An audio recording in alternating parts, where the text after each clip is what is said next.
गणेशोत्सव जवळ आलेला आहे, परंतु याच गणेशोत्सवाची वर्गणी दिली नाही म्हणून पुण्यामध्ये एका बेकरीच्या कर्मचाऱ्यांना चक्क सॉरी म्हणायला लावण्यात आलं आणि त्यांना उठाबशा काढण्याची शिक्षा या कार्यकर्त्यांनी दिली। संस्कृतीचा माहेरघर अशी ओळख असलेल्या पुण्यामध्ये हा प्रकार घडलाय।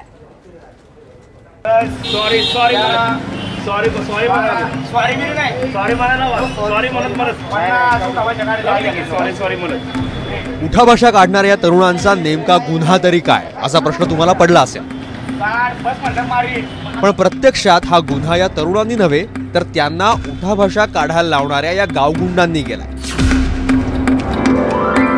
सोशल मीडियावर व्हायरल झालेल्या या व्हिडिओमुळे पुण्यातल्या गणेशोत्सव मंडळाच्या कार्यकर्त्यांची गुंडगिरी चव्हाट्यावर आली आहे।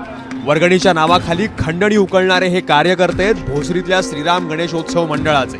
उत्सव आला की सार्वजनिक मंडळांकडून सामान्यांकडे वर्गणीसाठी ससेमिरा लागतो आणि या ससेमिरातूनच अनेक गैरप्रकार देखील घडतात। पिंपरी चिंचवडच्या भोसरीमध्ये देखील असाच धक्कादायक प्रकार घडलाय। भोसरीची ही क्राउन बेकरी आहे।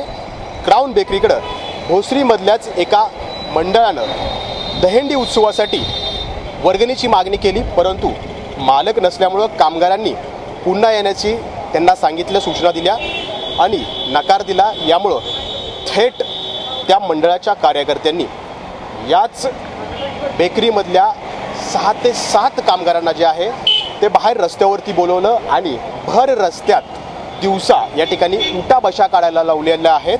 एकीकडे श्रीराम गणेशोत्सव मंडळाचे कार्यकर्ते क्राउन बेकरीतल्या कर्मचाऱ्यांना उठाबशा काढायला लावत होते आणि त्यांना शिवीगाळ करत होते, मात्र त्यांना हे करताना रोखण्यासाठी कोणीही पुढे आलं नाही। येणार तरी कसं, कारण कार्यकर्त्यांचा आवेश हा काही तिराहित गुन्हेगारापेक्षा कमी नव्हता। या घटनेचा धसका घेऊन क्राउन बेकरीमधल्या अनेक कामगारांनी नोकरीत सोडल्याचं समजतंय। हमें कुछ इसके बारे में पता नहीं था, वो किस लिए आए थे, क्यों आए थे, हमें कुछ पता नहीं था। जो पता था बाहर वालों को पता था। हमारी कोई गलती नहीं थी और जबरदस्ती करके बाहर खींच के ले गए, धक्का मार के और बोले उठक बैठक करो और उसके बाद मुझे छोड़ दिए। हम चले आए और हमें इसके बारे में कुछ पता नहीं। खरं तर ही घटना 15 ऑगस्टला घडली। त्यानंतर हा व्हिडिओ पुणेकरांच्या मोबाईलवर फिरतोय, मात्र त्याची दखल घेऊन कारवाई करायचं धाडस पोलिसांनीही दाखवलं नाही। एबीपी माझानं जेव्हा या प्रकरणाला वाचा फोडली तेव्हा पोलिसांनी आता तपासाला सुरुवात केली आहे। भोसरीतील श्रीराम गणेश मंडळांनी हा प्रताप केलाय। क्राउन बेकरीच्या कामगारांनी गणेश उत्सवासाठी फक्त 151 रुपये दिले नाहीत म्हणून मंडळाच्या कार्यकर्त्यांनी दमबाजी करत त्यांना उठाबशा काढायला लावल्याची धक्कादायक माहिती भोसरी पोलिसांनी दिली आहे। सार्वजनिक गणेशोत्सवाची मुहूर्तमेढ पुण्यात रोवली गेली। जनजागृती आणि सामाजिक एकोपा हा त्यामागचा उद्देश होता, मात्र सार्वजनिक गणेशोत्सवाच्या नावाखाली वर्गणी नव्हे तर खंडणी उकळणारे आता नाक्यानाक्यावर भेटतात। अनेक वेळा अशा मंडळांच्या डोक्यावर राजकीय वर्धहस्त असतो, म्हणूनच मग ते भर रस्त्यात गुंडगिरी करायचं धाडसही दाखवतात।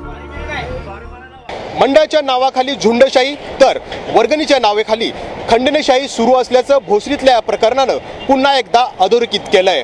त्यामुळे सार्वजनिक गणेशोत्सव सुरू करण्यामागचा लोकमान्य टिळकांचा नेमका हेतू काय होता याची उजळणी करण्याची पुन्हा एकदा वेळ आली आहे।